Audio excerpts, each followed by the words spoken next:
تینوں معصوم بیٹیوں سمیت گھر سے نکال دیا۔ شریفہ بیٹی کو لے کر بس میں آ کر بیٹھی تو اسے ایک اور مصیبت کا سامنا کرنا پڑا۔ طاہر ناک بھویں چڑھاتا ہوا مسلسل باتیں سنا رہا تھا۔ اس کا کہنا تھا کہ گھر میں پہلے ہی غربت ہے اور ذمہ داریوں کا بوجھ ہے، ایسے میں ایک بیوہ بہن اگر آ کر بیٹھ گئی تو گھر کے اخراجات چلانا اور بھی مشکل ہو جائے گا۔ شریفہ نے اسے خدا رسول کے واسطے دے کر خاموش تو کروا دیا، مگر وہ جانتی تھی کہ یہ خاموشی صرف گھر جانے تک محدود ہے۔ طاہر بچپن سے ہی بدتمیز تھا اور اب تو جب سے گھر کی بھاگ دوڑ اس کے ہاتھ میں آئی تھی وہ ویسے ہی کسی کو کچھ نہ سمجھتا تھا۔ اوپر سے انہیں گھر میں بیٹھی ہوئی بہو کا بھی خیال تھا اور ان کا خیال سچ ثابت ہوا۔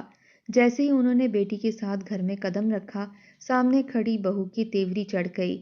لو، اماں نہ صرف خود آئی ہیں بلکہ ان مصیبتوں کو بھی ساتھ لے آئی ہیں۔ بھلا بتاؤ، اپنا کھانا پورا نہیں ہوتا کہ اب ان کے منہ میں بھی نوالے ڈالنے پڑیں گے؟ بھلا کوئی لینڈ لارڈ ہے طاہر جو ماں انہیں ساتھ لے آئی ہے؟ شریفہ کی بہو نے باتیں سنانی شروع کر دیں۔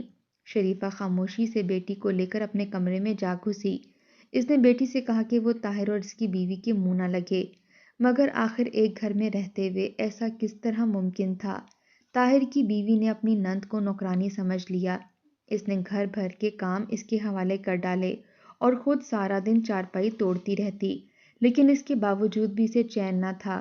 وہ آتے جاتے وہ اسے طعنے سناتی کہ وہ ان پر بوجھ بن کر بیٹھ گئی ہے۔ نہ صرف وہ بلکہ طاہر بھی آتے جاتے بس یہی ایک بات کہتا کہ بہن کے آنے سے اس کے اخراجات میں اضافہ ہو گیا ہے۔ شریفہ یہ سب کچھ دیکھ رہی تھی مگر کچھ نہ کر پاتی۔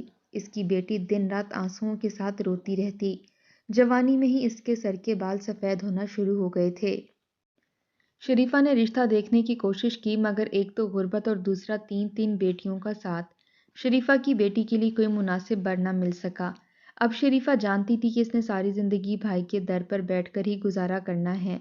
یہ بات اسے اندر ہی اندر کھائے جا رہی تھی مگر اس کا کوئی حل اسے بظاہر تو نظر نہیں آ رہا تھا۔ انہی سوچوں نے اسے دن رات کھانا شروع کر دیا۔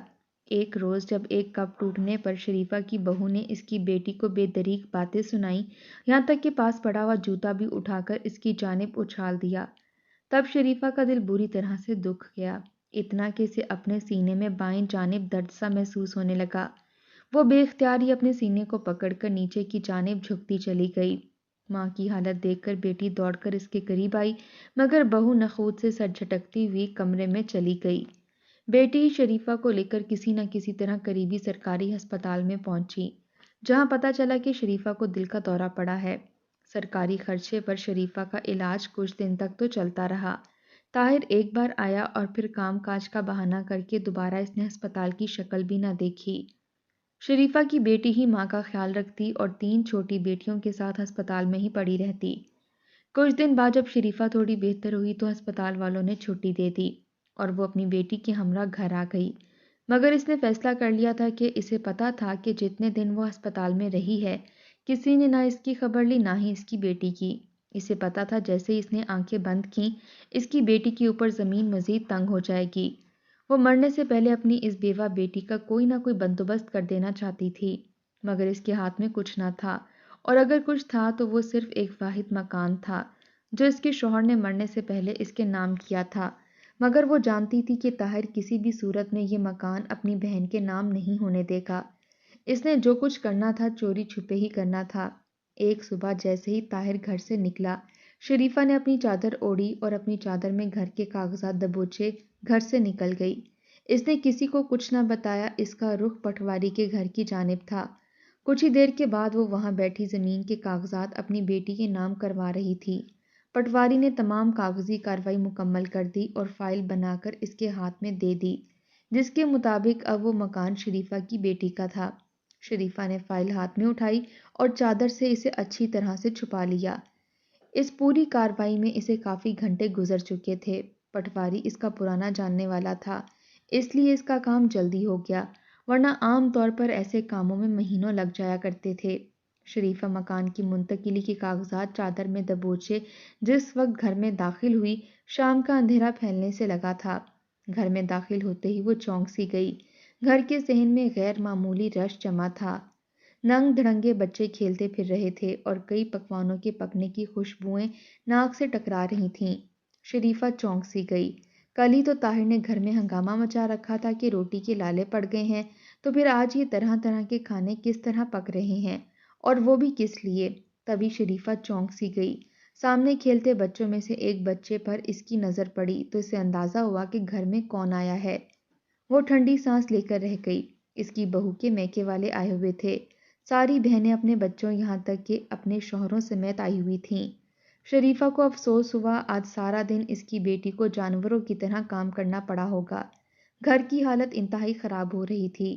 شریفہ نے فائل کو اپنے سینے کے ساتھ لگایا اور تیزی سے کمرے کی جانب بڑھی۔ کئیوں کی نظر اس پر پڑی تو انہوں نے شریفہ کو سلام کیا، مگر اکثر نے تو سلام کرنے کی بھی ضرورت نہ محسوس کی۔ شریفہ چاہتی تھی کہ جلد از جلد کاغذات کی فائل اندر کمرے میں پہنچا دے، مگر اس سے پہلے کہ وہ کمرے تک پہنچ پاتی اچانک وہ ٹھٹک کر رک گئی۔ کچن کے عین سامنے والی چارپائی میں اس کی بہو کا بھائی بیٹھا تھا، نشائی اور ذہنی طور پر ایب نارمل شخص، جسے شاید زبردستی کاٹن کا سفید سوٹ پہنا کر وہاں بٹھایا گیا تھا۔ مگر چونکنے والی بات یہ تھی کہ شریفہ کی بہو اندر سے اپنی نند کو پکڑے باہر لا رہی تھی، اور اس نے سرخ رنگ کا دوپٹہ اڑا رکھا تھا۔ شریفہ کا اوپر کا سانس اوپر اور نیچے کا سانس نیچے رہ گیا۔ تبھی اس کی بہو کی ایک بہن لپک کر شریفہ سے آ ٹکرائی۔ ارے مبارک ہو خالہ، ہماری بہن نے آپ کے گھر کا بوجھ اپنے سر پر لے لیا ہے۔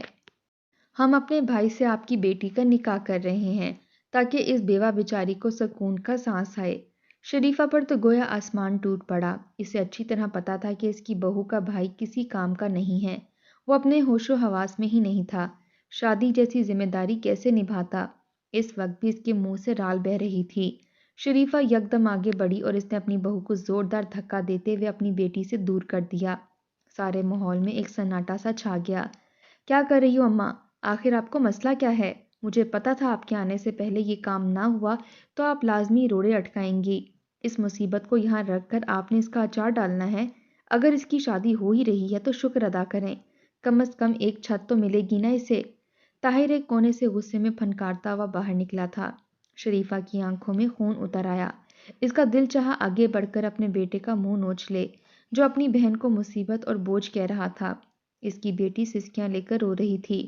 شریفہ نے اس کے سر پر ہاتھ رکھا، یکدم مڑ کر مضبوط لہجے میں بولی، تم میں سے کسی کو اس کے چھت کی فکر کرنے کی ضرورت نہیں ہے۔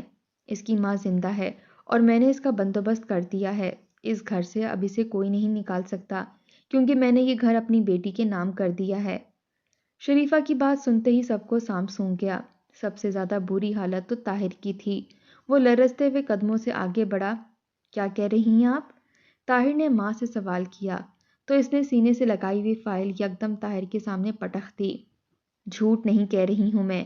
آج ہی میں نے اس مکان کے کاغذات اپنی بیٹی کے نام کیے ہیں۔ اب یہ مکان تیری بہن کا ہے، جسے تو ہر وقت تانے دیتا تھا کہ وہ یہاں سے نکل جائے۔ اب تو اس کی منتیں کر کے وہ تجھے یہاں پر رکھے۔ شریفہ کے لہجے میں بے حد دکھ تھا۔ طاہر نے کانپتے ہاتھوں سے فائل اٹھائی اور اسے پڑھتے ساتھ ہی اس کے چہرے کا رنگ تبدیل ہوتا چلا گیا۔ سب آپس میں سرگوشیاں کرنے لگے تھے۔ شریفہ خوش تھی کہ اس نے اپنی بیٹی کو بچا لیا، مگر یہ اس کی خام خیالی تھی۔ اچانک ہی طاہر نے ہاتھ میں پکڑی ہوئی فائل زور سے زمین پر پٹخی اور زور سے دھاڑا۔ میں نہیں مانتا ان کاغذات کو، اور نہ ہی میں یہ مانتا ہوں کہ اس گھر میں بہن کا کوئی حصہ ہے۔ اگر آپ نے ابھی اور اسی وقت یہ مکان اس سے واپس نہ لیا تو میں آپ کو جان سے مار ڈالوں گا، اور ساتھ میں اسے بھی۔ طاہر کے منہ سے جو گالیاں نکلنا شروع ہوئیں تو رکنا محال ہو گیا۔ طاہر کی بیوی بڑھ چڑھ کر اس کا ساتھ دے رہی تھی اور ہاتھ نچا نچا کر دونوں ماں بیٹیوں کو باتیں سنا رہی تھی۔ اس نے طاہر کا غصہ اتنا بڑھایا کہ اچانک وہ آگے بڑھا اور لکڑی کے چولہے میں رکھی ہوئی ایک بڑی سی لکڑی اٹھا لایا۔ اس کا رخ اپنی ماں کی جانب تھا۔ اس سے پہلے کہ کوئی اسے روکتا یا شریفہ اپنا دفاع کرتی، اس نے بڑی سی لکڑی اٹھا کر شریفہ کی کمر میں دے ماری۔ شریفہ پہلے ہی بیماری کی ہاتھوں کمزور ہو چکی تھی۔ لکڑی کا لگنا تھا کہ ایک زوردار چٹاخ کی آواز آئی اور شریفہ کے کولے کی ہڈی ٹوٹ گئی۔ وہ وہیں زمین پر گرتی چلی گئی۔ اس کے منہ سے دردناک چیخیں نکل رہی تھیں، مگر ظاہر تھا کہ اس کا غصہ ابھی تک ختم نہ ہوا تھا۔ اب اس کا رخ اپنی بہن کی جانب تھا۔ وہی ڈنڈا ہاتھ میں اٹھائے وہ چیختا ہوا کہہ رہا تھا کہ ابھی اور اسی وقت اس مکان کو واپس اس کے نام پر کیا جائے، ورنہ وہ اپنی بہن کو بھی جان سے مار ڈالے گا اور اس کی تینوں بیٹیوں کو بھی۔ اس نے آگے بڑھ کر اپنی بہن کی ایک چھوٹی بیٹی کو دبوچ لیا۔ اب تو اس کی بہن کی جان پر بن آئی۔ اس نے جلدی سے کاغذات اٹھا کر طاہر کے حوالے کیے اور اسے کہا کہ جہاں دستخط کروانے ہیں کروا لے، وہ باخوشی مکان طاہر کے نام کرتی ہے۔ طاہر نے ڈنڈی پھینکی اور اسی وقت دوڑتا ہوا گھر سے باہر نکل گیا۔ تھوڑی دیر کے بعد وہ پٹواری کو لے کر گھر واپس گھس رہا تھا۔ شریفہ کو اس کی بیٹی نے گھسیٹ کر ساتھ چارپائی پر ڈالا تھا، مگر ہر حرکت کے ساتھ شریفہ کی حلق سے ایک دردناک چیخ نکلتی تھی۔ اس کے کولے کی ہڈی بری طرح سے تڑک گئی تھی اور وہ ہلنے جلنے سے بھی معذور ہو گئی تھی۔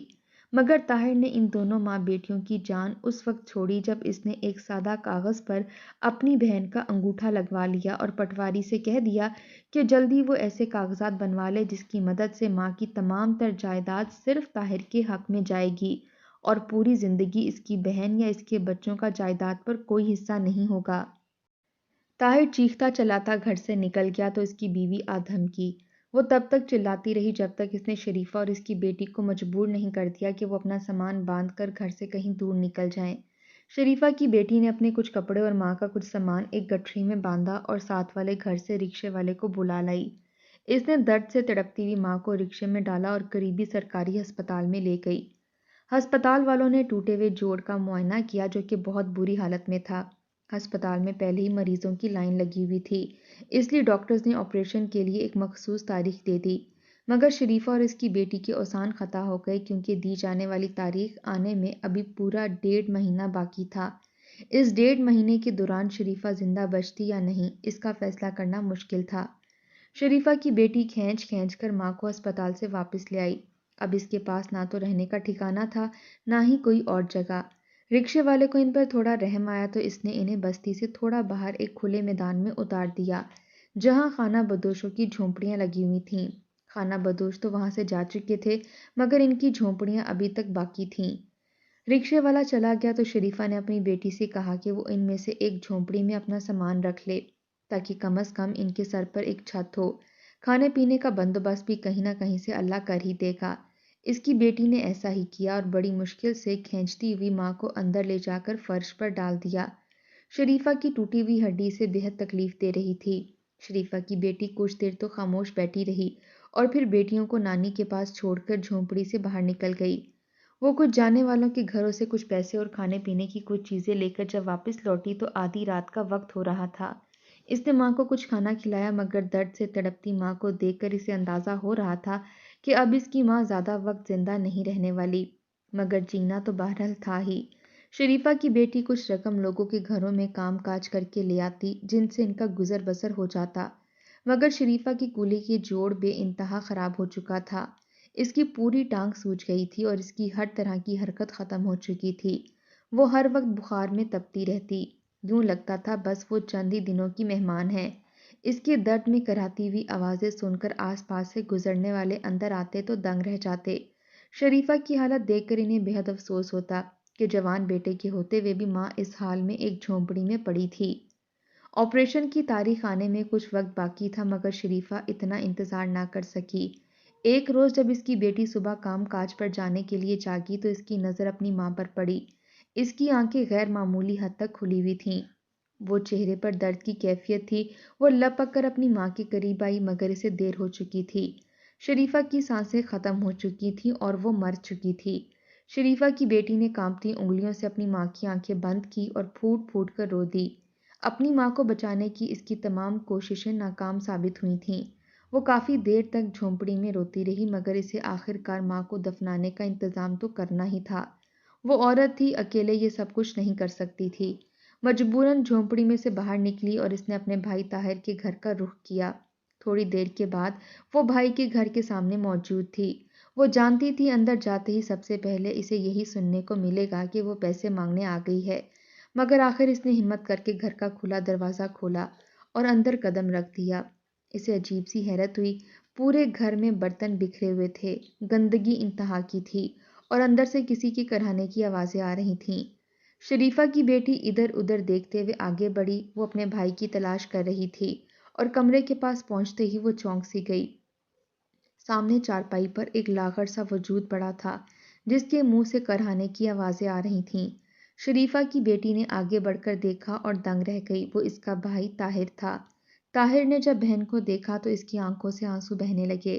اس کی بہن نے غور کیا تو پتہ چلا کہ طاہر کو فالج ہو چکا ہے اور وہ جوانی میں ہی 100 سال کا بوڑھا انسان دکھ رہا تھا۔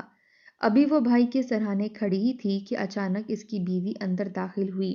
اپنی نند کو دیکھتے ہی وہ چونک سی گئی، پھر یکدم وہ آگے بڑھی اور روتے ہوئے طاہر کی بہن کے پیروں میں گر گئی۔ ہمیں معاف کر دو۔ جس دن سے تمہیں اور تمہاری ماں کو اس گھر سے نکالا ہے، اس دن سے مصیبتوں نے ہمارا راستہ دیکھ لیا ہے۔ تمہارے بھائی کو اچانک فالج ہو گیا اور ڈاکٹر نے جواب دے دیا ہے۔ گھر میں فاقوں کا راج ہے اور ہم کچھ نہیں کر سکتے۔ اپنی ماں سے کہو ہمیں معاف کر دے، طاہر کو معاف کر دے تاکہ وہ ٹھیک ہو سکے۔ طاہر کی بہن کی آنکھوں میں آنسو آ گئے اور اس نے بجھے دل کے ساتھ اپنے بھائی اور اس کی بیوی کو بتایا کہ معاف کرنے والی ماں بھی اب اس دنیا میں نہیں رہی اور وہ اس کے کفن دفن کے لیے ہی یہاں پر آئی تھی۔ طاہر پھوٹ پھوٹ کر رونے لگا، مگر اب اس کے رونے کا کوئی فائدہ نہ تھا۔ شریفہ کی بیٹی نے غیروں کی مدد سے ماں کو دفن کروایا اور خود دارالامان چلی گئی، مگر طاہر تا عمر اپنے جرم کی سزا بھگتنے کے لیے بستر پر پڑا رہ گیا۔